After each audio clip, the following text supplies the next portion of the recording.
Hello అందరికీ. ఈరోజు మధ్యాహ్నము వర్షం పడిందండి. ఈ వర్షానికి చల్లగా గాలి తోలుతుండింది. సాయంత్రము వేడివేడిగా ఏమన్నా తినాలనిపించి మైసూర్ బోండాలు తెప్పించుకున్నాను అనమాట.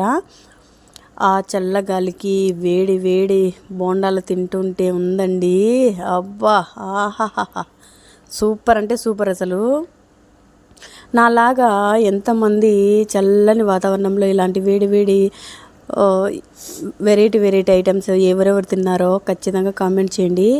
ఆ బోండం తీసుకొని, చిన్న బోండము, రాయలసీమ స్పెషల్ అండి మైసూర్ బోండాలు. ఆ బోండాలు తీసుకొని ఆ ఎర్ర చట్నీలో ఆ చట్నీలో తింటుంటే సూపర్, అసలు అమోఘం అండి. అసలు కాంబినేషన్ వేరే లెవెల్, నెక్స్ట్ లెవెల్ అండి. అబ్బా, ఎంతమంది అయితే నాలాగే ఆస్వాదిస్తూ తిన్నారో ఒక్కసారి కామెంట్ చేయండి. బాయ్.